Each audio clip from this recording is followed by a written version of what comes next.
أعوذ بالله من الشيطان الرجيم. بسم الله الرحمن الرحيم.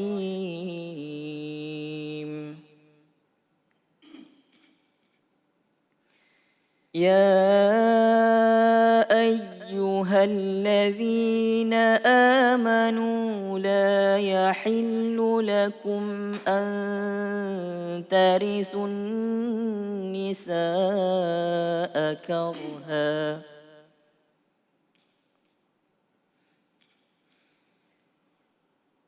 ولا تعضلوهن لتذهبوا ببعض ما آتيتموهن إلا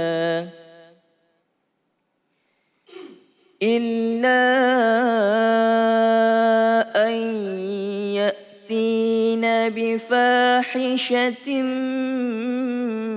مبينة وعاشروهن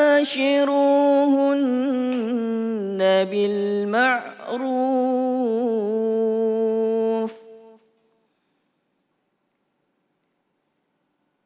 فإن كرهتموهن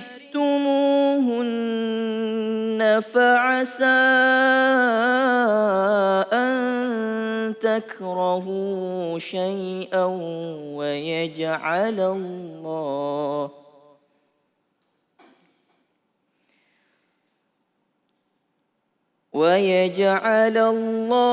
فيه خيرا كثيرا. صدق الله العظيم.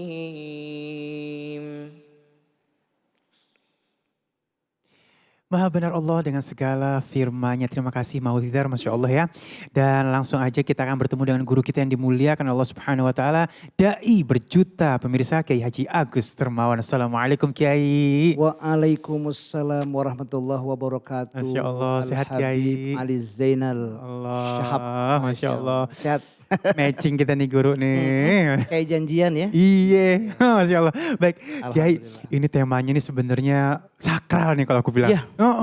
Kadang-kadang nih orang sembarangan sama yang namanya cerai ini pilihan atau jawaban. Masya Allah. Gampang banget kalau udah nikah ngucapin cerai. Gue cerai loh, misalnya gitu kan. Nah, sementara ada yang bilang kalau misalnya udah ngomong gue cerai loh, itu jatuh apa gimana, talak apa gimana tuh guru tuh. Nah, tolong ilmunya nih guru nih. Biar kalau misalnya kita berantem atau ada ape-ape jangan gampang banget mulut ngucapin cerai guru. Silahkan. Terima kasih Habib Ali Zainal. Bismillahirrahmanirrahim. Assalamualaikum warahmatullahi wabarakatuh. Waalaikumsalam warahmatullahi wabarakatuh. Alhamdulillahirabbil alamin. Allahumma fasholli wa sallim ala sayyidina Muhammadin wa ala ali Muhammad. Amma ba'du. Para pemirsa Indonesia, Cahaya Hati Indonesia yang terkasih tersayang, kita berdoa di hari nan indah nan sejuk ini, semoga Allah selalu memberkahi kita dunia dan akhirat. Amin ya Allah, amin. Perceraian, pilihan atau jawaban? Tentunya sebelum saya memilih dan menjawab, ada kata prolog bahwa pernikahan ini kan sakral, tidak boleh main-main. Benar. Pernikahan itu kan suci. Yang dikatakan oleh Quran, oleh agama itu mitsaqan ghalizon. Jadi satu ikatan yang kuat. Dikala orang mengucapkan kata ijab qabul, itu saksinya bukan hanya manusia, teman, hamba. Tetapi Allah langsung loh saksinya dan para malaikat-malaikatnya. Makanya gak boleh tuh cerai itu jadi kata main-main. Untuk tidak jawabannya, izin merinding nih. Jawabannya, pilihannya adalah jangan bercerai. Itu intinya. Benar. Kenapa? Sebab kalau ada kata wa ashruhunna bil ma'ruf, pergaulilah. Tuh merinding saya para pemirsa. Pergaulilah. Bergaul dengan istri dengan kema'rufan, dengan baik. Kalau kita bergaul dengan istri dengan kebaikan, wa ashiruhunna bil ma'ruf, akan muncul qaulun bil ma'ruf. Kata-katanya ma'ruf, katanya baik. Wa qulu qaulan sadida, tidak menimbulkan perceraian jadinya. Kemudian yang kedua, supaya kita langgeng, ada kata wa nafaqatun bil ma'ruf, nafkah yang halal, yang baik, yang berkah, walaupun suasana COVID-19 lockdown, walaupun suasana stay at home, walaupun suasana work from home, walaupun suasana maaf, yang dikatakan adalah charity begins at home. Ini solusi, tidak ada kata perceraian. Di sini temanya adalah, saudaraku yang terhormat, perceraian itu pilihan atau jawaban. Tentunya kalau kita tidak menggunakan kata-kata baik, atau ada perselingkuhan, atau menyakiti badan atau hatinya, yang dikatakan bahwa kekerasan, ya, KDRT, kekerasan dalam rumah tangga. Wah, itu berat. Atau saudara, pernikahan yang sejak dini, yang belum saatnya menikah, belum saatnya perkawinan, dia sudah coba-coba. Dan ingat, jangan coba-coba seorang suami berkata dengan kata ucap, abghadul halal ilallah at-talaku. Abghadul halali ilallah at-talaku. Memang halal, perbuatan halal, tetapi Allah membencinya, itulah yang namanya tolak, namanya cerai. Makanya seorang istri, izin ya bunda di rumah, jangan coba-coba mengucap kata ceraikan. Pulangkan saja aku pada ibuku atau ayahku. Dulu segenggam emas, kau pinang aku. Ceraikan, dikit-dikit cerai, dikit-dikit cerai. Jangan kalau seorang suami sudah berucap kata aku ceraikan, mau main-mainkah, mau seriuskah, awas hati-hati para pemirsa. Kalau seorang suami berkata-kata kuceraikan, jatuhlah talak satu. Jatuh talak. Tetapi dalam hukum agama talak. Iya. Kalau hukum negara belum putus. Makanya ada undang-undang perkawinan, ada tuh KHI kompilasi hukum Islam di pasal 117. Itu dikatakan kalau dia seorang suami berucap kata cerai, memang hukum agama sudah jatuh talak, tetapi hukum negara belum, kalau belum ada pengadilan di depannya. Depan pengadilan, depan hakim, atau depan.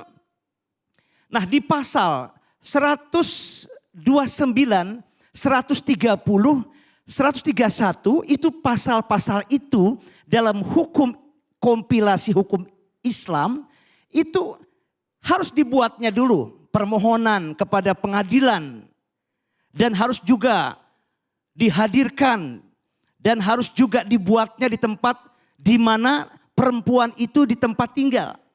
Tapi kalau bahasa Agus Dermawan, tolong deh jauhkan kata-kata cerai. Jauhkan kata-kata yang tolak seperti itu. Kenapa?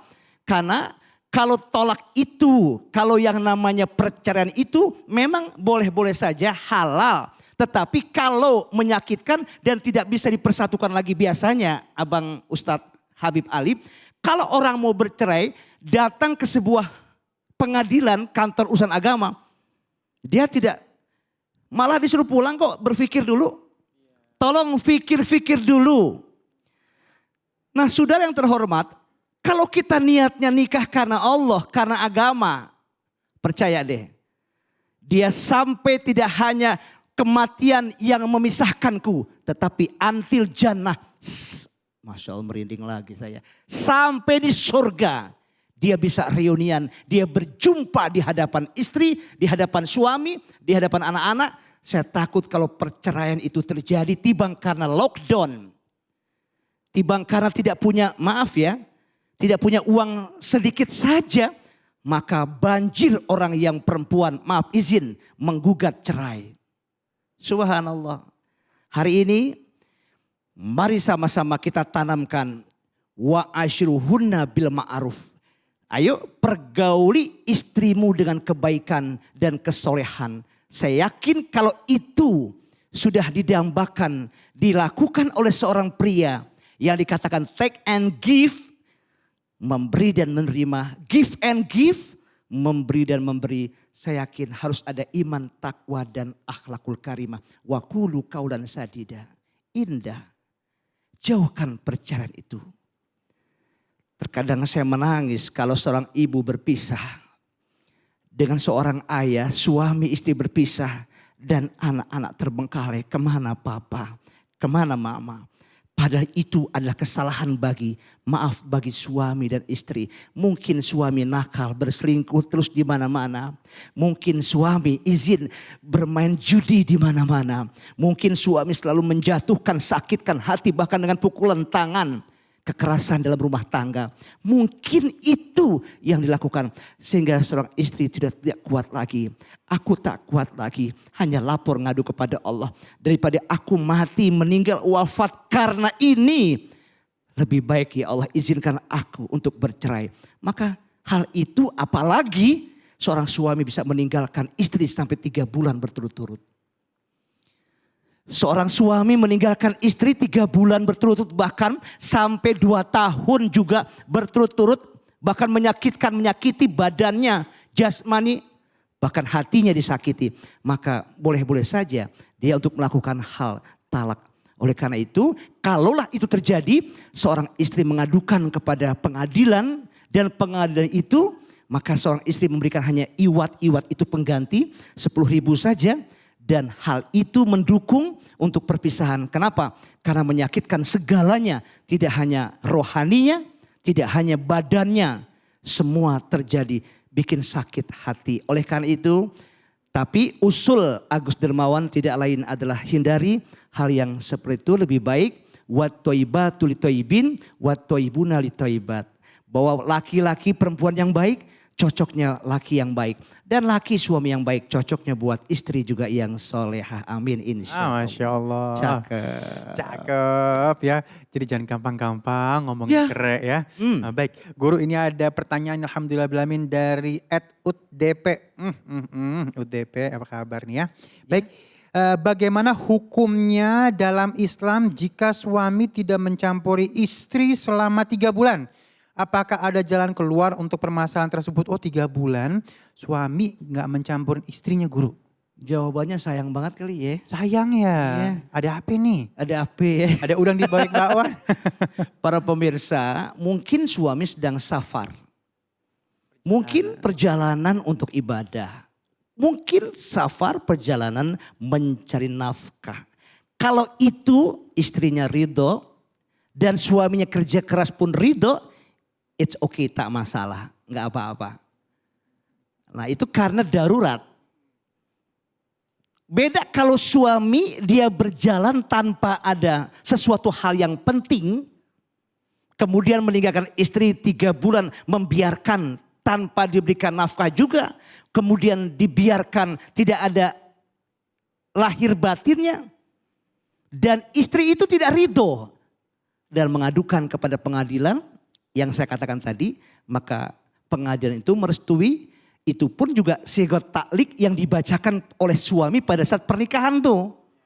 Ya, apabila saya kan sudah menikahkan seorang istri ini, kemudian saya meninggalkan 2 tahun berturut-turut, 3 bulan tidak memberikan nafkah, ya, lahir dan batin, kemudian menyakiti badan, kan gitu. Maka seorang istri melaporkan kepada pengadilan agama dan pengadilan agama itu membenarkan, maka jatuhlah talak terhadap suami itu. Kalau tidak restu seorang istri, kalau tidak ikhlas dan tidak ridho. Tapi kalau ada ridho, jangan pun 3 bulan. 6 bulan gak apa-apa itu. Ya, tahun gak apa-apa. Ya, kuat apa kagak aja. Kuat apa kagak. Baik, makasih guru, Masya Allah ya. Baik. Ya memang sakral banget pembicaraan ini dan mungkin harus terus kita refresh tentang pembahasan ini ya. Betul sekali. Sehingga akhirnya tidak ada kalimat-kalimat yang sembarangan tentang perceraian. Baik, Ya. dan insya Allah sesaat lagi kita akan membahas tentang sulitkah mengucapkan kata maaf? Iya, sulit banget pastinya ya. Jangan kemana-mana, tetap bersama kami di Cahaya Hati Indonesia.